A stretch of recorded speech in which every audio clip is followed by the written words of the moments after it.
Ok, voy a grabar. Buenos días, pues hoy vamos a hablar acerca del Arca del Pacto. Yo creo que ya la han escuchado. Aquí tengo la mía. No sé si la logran ver. Es una arca chiquita, el arca del pacto. Ahorita voy a poner una imagen ahí, pero quería enseñarles, tenemos una chiquitita por aquí. Adentro del arca del pacto, del arca de la alianza, tenemos las tablas con los mandamientos, pues que están en hebreos, la vara de Aarón, la vara está chiquita, y el maná. Eso es lo que tenemos dentro de esta arca que tenían en el tabernáculo, que cuando iban caminando, el pueblo de Israel, pues había una tribu que se encargaban de llevar esta arca del pacto, siempre la andaban llevando. No la podían llevar así descubierta, la tenían que poner una cubierta. En Éxodo 25, ahí encontramos la explicación de lo que es el arca del pacto, lo que tenemos aquí, que tiene dos angelitos encima y tiene muchas explicaciones. Hoy solo vamos a decir algo muy breve. Ya si usted desea como abarcar más acerca del Arca del Pacto, pues le invito a que lea su Biblia y que busque también otra explicación que pueden encontrar ahí en la Biblia. Aquí vamos a poner la imagen del Arca del Pacto. Es esto que estamos viendo aquí. A lo mejor ya lo hemos escuchado antes. Cuando leemos Éxodo, ahí aparece que Dios le dice al pueblo que tienen que hacer un arca porque ellos quieren habitar.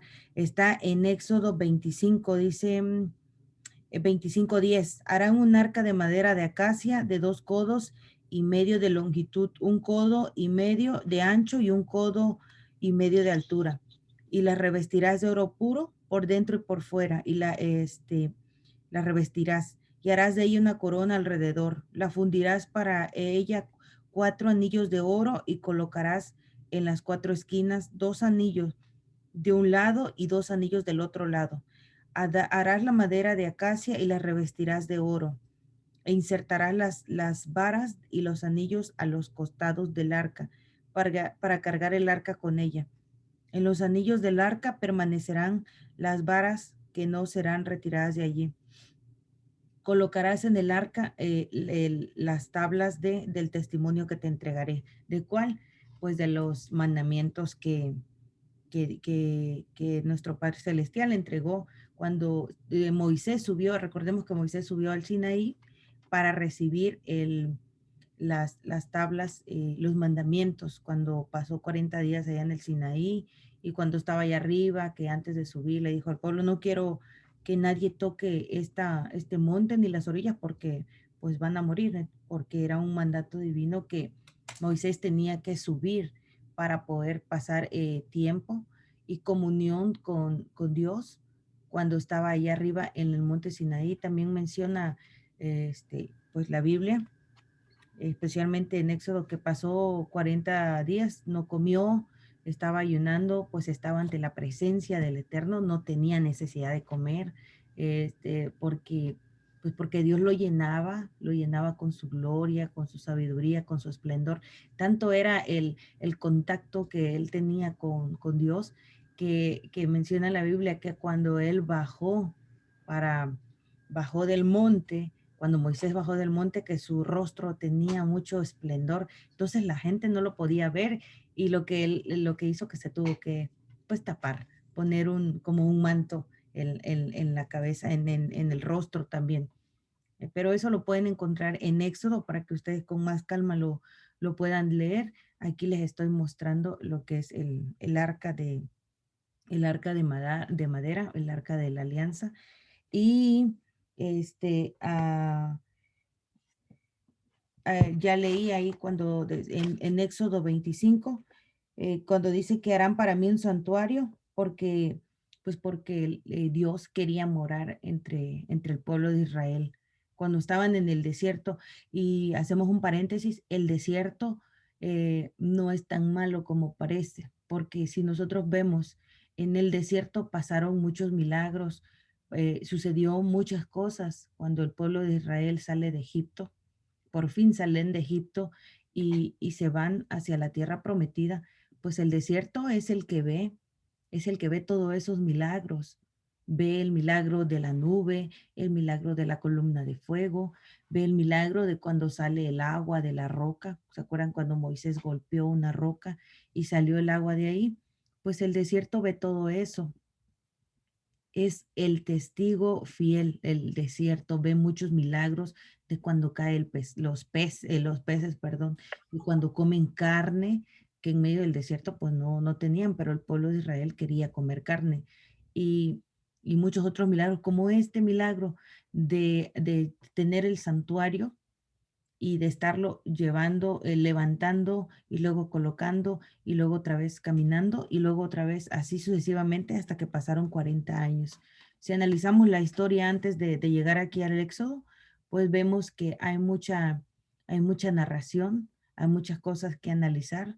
Eso nos hace pensar a nosotros que cuando estamos pasando un desierto, por ejemplo, un desierto para nosotros puede ser un problema, una enfermedad, puede ser una desesperación, una aflicción, un accidente. Eso quiere decir que estamos pasando por un desierto, pero en medio de ese desierto, Dios nos quiere mostrar su fidelidad, su amor y su misericordia para nosotros, así como lo hizo con el pueblo de Israel cuando estaban en el desierto. Yo he leído donde dice que Dios permitió que Israel fuera por el desierto, pues para que vieran que realmente Él sí existe. Y ellos vieron, Israel vio sus maravillas, vio sus bondades. Israel vio todo eso, pero a pesar de que vio todas las maravillas, todos los milagros, las bondades de comer en medio del desierto, de tener agua, de tener el maná, que lo que vimos aquí en el arca de la lanza que está dentro, el maná, que eso era un milagro que nunca antes había ocurrido y después del momento que ellos veían el maná, nunca jamás lo volvieron a ver, solo quedó como parte de la historia de este pueblo de Israel. ¿Por qué permitió Dios que pasara eso? Porque quería que Israel muestre hacia el resto del mundo que es un Dios verdadero. ¿Y cómo lo podía mostrar? Pues estando en contacto. Y a pesar de que Israel vio esas maravillas y esos milagros, pues Israel era un pueblo muy terco. Ya nosotros lo hemos leído, lo hemos visto, que eran bien tercos, se quejaban por todo, nada les gustaba, todo, si era bueno porque era bueno, si era malo porque era malo, pero todo el tiempo se estaban quejando de todo lo que les daba nuestro Padre Celestial. Entonces, eso nos hace pensar a nosotros que si estamos pasando por un desierto y estamos quizás viendo alrededor de nosotros posibilidades de poder salir de ese desierto, de ese problema, y a veces no lo queremos ver. Tenemos que levantar más la mirada y realmente ver y también, pues lo básico y principal, pedir la ayuda y la dirección divina de Dios para que nos muestre el camino. Entonces, estamos en Éxodo 25. En Éxodo 25 estamos leyendo acerca del el arca del pacto, que es lo que estamos viendo aquí en nuestra imagen, porque Dios quería morar en medio de ellos conforme a todo lo que Él te iba a mostrar. Y la presencia de Dios bajaba, y la presencia del Eterno bajaba y estaba en comunión con ellos. La Torá o el Pentateuco en Éxodo lo dice que bajaba la Santa Shekinah y estaba en presencia, pero no cualquiera lo podía ver, solo los que eran sacerdotes, los que estaban preparados, que eran de la tribu de Leví, que Dios los había elegido, no es que se habían elegido entre ellos, no habían dicho, no, pues nosotros somos tribu de Leví, nosotros vamos a dedicarnos al sacerdocio, pues en hebreo es al Godel, Cohen, ellos no, eran designados por Dios. ¿Por qué los levitas? Hay una explicación de por qué los levitas. Pues porque cuando estaban en Egipto, pues según lo que yo investigué, cuando estaban en Egipto, pues era la única tribu que no se había entregado a adorar a dioses falsos. Recordemos que Egipto es un pueblo muy pagano. Cuando yo escucho Egipto, no sé ustedes, pero cuando yo escucho Egipto, se me viene a la mente los faraones, Ramses, por ejemplo, que Ramses fue uno de los principales que estuvo ahí cuando estaba el pueblo de Israel en Egipto. Entonces, la tribu de Leví no se había contaminado en adorar a los dioses. Y eso fue un punto muy importante para que Dios dijera, ellos quiero que sean los sacerdotes. Entonces, leamos Éxodo para que analicemos lo que hacían los sacerdotes, porque se tenían que preparar, tenían que poner sus ropas para poder llegar hasta el momento, hasta entrar al santuario y poder tener la comunión con el Eterno, tener la comunión con Dios. Y ellos veían cuando bajaba la Santa Shekinah y era un resplandor que había ahí. También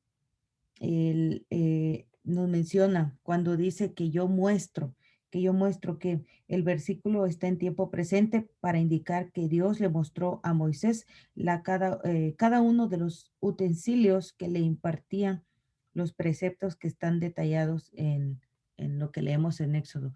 Todo lo que apareció en el santuario, en el tabernáculo, no fue porque a Moisés se le ocurrió, fue porque recibió instrucciones específicas de cómo lo debería de hacer. No principalmente él, sino él como líder tenía que buscar a personas que lo hicieran. Era algo muy, muy sagrado. Adentro había del arca y su cubierta. El elemento fundamental del tabernáculo era el arca, que albergaba las tablas de la ley. Podemos entender esto con facilidad si evocamos a una frase. Israel es una nación únicamente en virtud de la Torá. La función preponderante del arca como componente central queda aún más de relieve a la luz.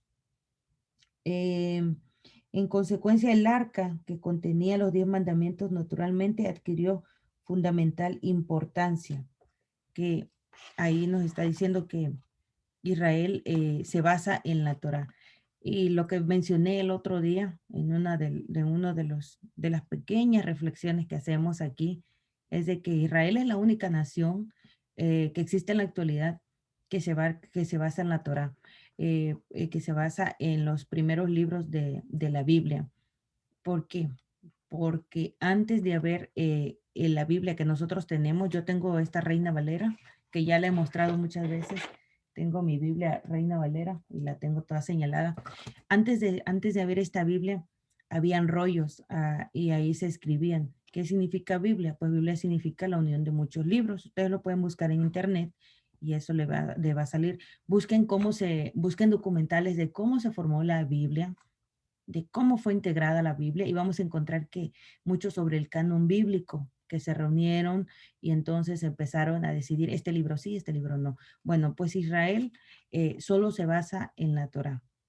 Ese país que aún existe se basa en la Torá, guardan las festividades como lo son la festividad de Pesach, de Shavuot, Yom Teruah, las fiestas de las cabañas y así sucesivamente guardan esas festividades que se guardaban en tiempos de la antigüedad, del Israel antiguo también. Incluso vemos en el Nuevo Testamento, que el Nuevo Testamento también hay una historia de cómo se formó el Nuevo Testamento.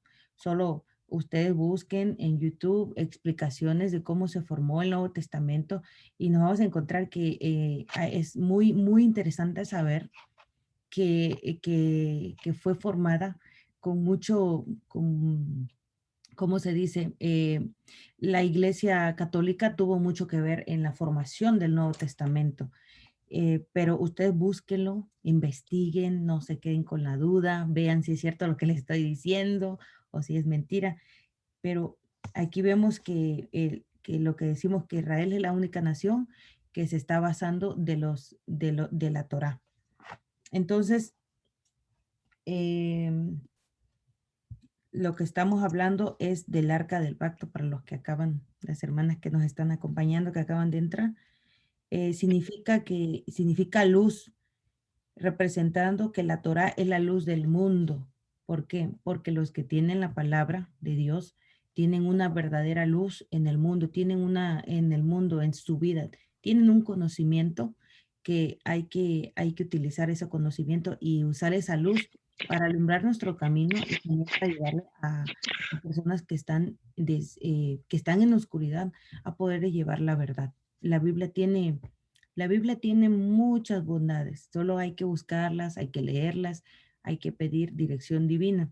Entonces, usemos esa luz que tenemos en nuestras casas, usemos las Biblias que tenemos, leámoslas, apurémonos a leer las Biblias.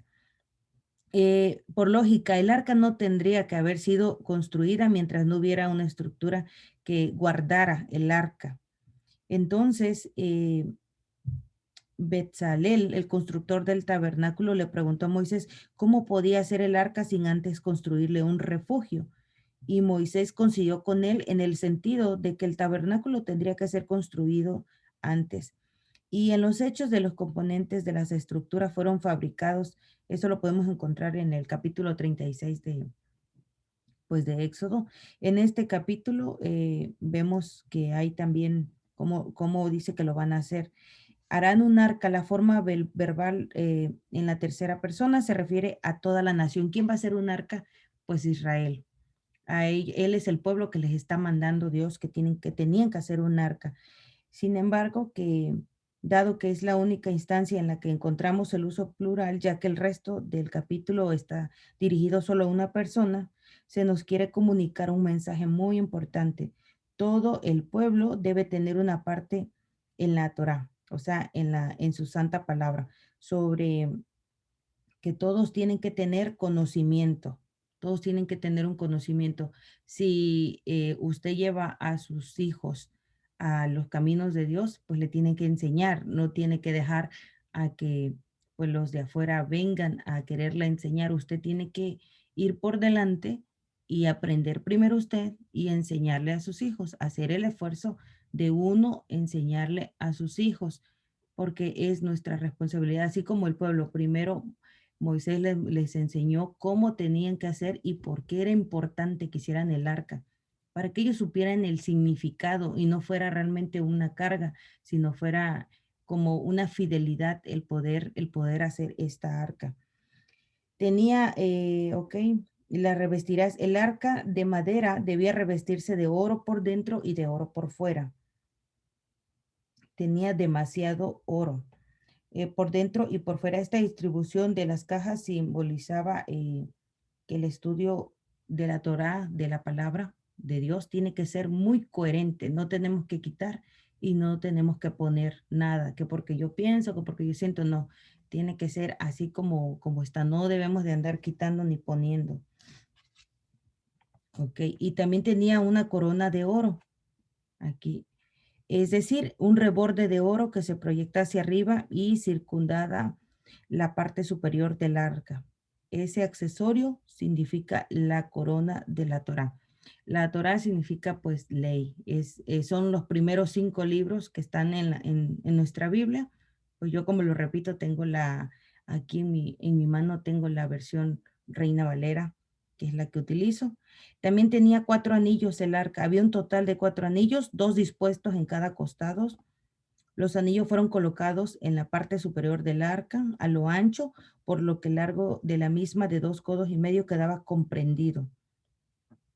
También adentro del arca estaban estaban las varas. La vara del arca, perdón, eso no es adentro, permanecerán las varas. Las varas del arca nunca deberían ser retiradas de los anillos, y quienes la quitaran de allí transgredía tanto el precepto positivo como el restrictivo que imparte este versículo. Entonces siempre tenían que estar ahí, aunque movieran el arca para donde la movieran o se tenía que quedar donde se tenía que quedar, pues ahí tenían que estar las varas. Aquí vemos los anillos y aquí vemos las varas que no había que quitar. También de las tablas del testimonio, las tablas de la ley son llamadas testigos porque justamente dan testimonio de que Dios caminó con Israel a que cumplieran los preceptos de su palabra. Y esto fue lo que está dentro del arca. También había una cubierta. La cubierta estaba hecha de oro sólido y fue dispuesta de modo tal que descansara sobre las cuatro paredes del arca. Era de oro todo lo que estamos analizando. Tenía dos querubines arriba, como los que vemos aquí. Estos son dos querubines que están con sus alas extendidas hacia el frente de rodillas, y ahí entre ellos se están viendo como ligeramente inclinando la cabeza, porque en cualquier momento tenía que bajar la Santa Shekinah. Había un total de dos querubines en cada extremo de la cubierta, los cuales tenían grandes alas y el rostro de niños pequeños. Los querubines no fueron esculpidos por separado y luego adheridos a la cubierta, sino que toda esa estructura, incluyendo los querubines, tenía que ser labrada a martillo a partir de una gran pieza de oro, que es gran trabajo lo que hizo la persona que recibió las instrucciones de hacer esta arca. Fue un gran trabajo de haber labrado todo esto a mano, y aparte pues de oro también, de oro y de madera de acacia. Las alas extendidas hacia arriba. Cada querubín tenía las alas extendidas hacia arriba en dirección las alas del querubín que estaban en el extremo opuesto de la cubierta, de modo que las cuatro alas extendidas formaban un palio de 10 palmos por encima de la cubierta. Y adentro del arca estaban colocadas las tablas del testimonio. Esto parecería ser una repetición del precepto impartido. Adentro, la Torá repite esta regla para expresar esta prohibición. De lo contrario, se había podido tener el arca vacía, pero Dios dijo que adentro tenían que estar los 10 mandamientos, la vara de Aarón y el maná. Y también dice, y te hablaré. Cuando Dios habla a Moisés, la voz descendía desde el cielo en dirección a la parte superior de la cubierta, y desde en medio de los querubines emanaba hacia donde estaba parado Moisés en el aposento externo del tabernáculo. Entonces aquí encontramos que exactamente lo del arca.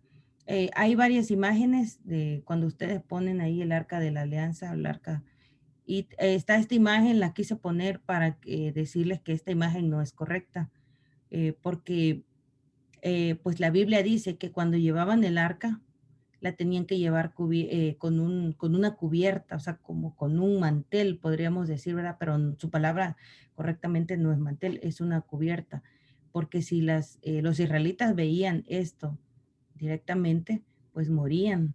De hecho, no cualquiera podía tocar el arca. Si tocaba a alguien que era de otra tribu, pues morían. Antes de Éxodo está explícitamente quién debería de llevar y quién no debería de llevar. ¿Y dónde está el arca? ¿Dónde está el arca de la alianza en la actualidad? Pues nadie sabe dónde está. Porque, ¿por qué se la quitó Dios al pueblo de Israel? Pues porque pues, el pueblo de Israel muchas veces se entregó a dioses falsos cuando estuvieron en el exilio en Babilonia, cuando salieron, cuando fueron expulsados de ahí, pues se entregaron a la adoración de muchos dioses, de muchos baales, dice la Biblia. Se entregaron a adorar a Cera y a adorar a otros dioses. Y ahí lo dice en la Biblia, si tú sigues con dice Dios, si tú Israel, mi pueblo, sigues con esa actitud de estar adorando a otros dioses, pues yo te voy a quitar mis mandamientos, te voy a quitar mis festividades, te voy a quitar mis cosas, y al final de los tiempos te voy a volver a reunir y te voy a volver a traer. Nadie sabe con exactitud dónde está. Hay documentales que dicen que está en Turquía, hay documentales que dicen que está por la cueva de Macpelá, eh, hay muchos documentales, ustedes busquen documentales acerca del Arca de la Alianza y se van a encontrar con un mundo muy grande, porque muchos arqueólogos especialistas en arqueología bíblica pues se dedican a esto principalmente, a buscar información, y es bonito saber cómo esto fue avanzando. Los filisteos una vez se llevaron el Arca de la Alianza, pero les fue muy mal y dijeron, no, no, no, mejor te la vamos a regresar. Se la regresaron al pueblo de Israel, porque cuando hemos tenido esta arca de la alianza con nosotros, nos ha ido muy mal. ¿Por qué les había ido mal? Pues porque se llevaron algo que no era de ellos. Los filisteos, que también hay que buscar información acerca de los filisteos, y dicho sea de paso, los filisteos, el nombre en latín, Filistea, de ahí viene la palabra Filistea, de ahí viene la palabra Palestina, y es como encontramos el pueblo ahora que se llama, ¿cómo se llama? Este lugar que se llama Palestina, que está cerca de Israel, donde viven los palestinos que están peleando a Israel. Entonces, ¿qué quiero decir con eso? Que esto es historia, aparte de la Biblia. También podemos encontrar historia fuera de la Biblia, pero que va guiada con la mano de la Biblia, que Palestina era del pueblo de Israel, pero cuando llegó el emperador Adriano, que no podía ver al pueblo de Israel, no podía ver ni los judíos, los corrió. Preguntó, ¿y cuál es el pueblo que más tienen problemas con los judíos o con el pueblo de Israel? Y le dijeron, no, pues que con los filisteos. Bueno, pues vamos a ponerle Palestina a este lugar, porque no queremos que se siga mencionando la palabra Israel. Y fue así como cambiaron, y en la actualidad está el nombre de Palestina, que los días anteriores vimos en las noticias. Ahora sí cerramos el paréntesis y seguimos hablando del Arca de la Alianza. ¿Qué podemos aprender del Arca de la Alianza? Pues que Dios quería habitar con el hombre, con el pueblo de Israel, así como Dios quiere habitar con nosotros. Nosotros, pues ahora no tenemos un Arca de la Alianza, pero tenemos que tener nosotros en nuestra vida, en nuestro hogar, nuestro propio santuario. Hagamos el esfuerzo de mantener con rectitud y vivir en santidad todos los días para que pues la presencia de Dios more con nosotros siempre. Así que pues esta es una pequeña reflexión que la pueden también encontrar en Éxodo 25. A partir del Éxodo 25 en adelante ustedes pueden encontrar la explicación de lo que es el arca de la alianza.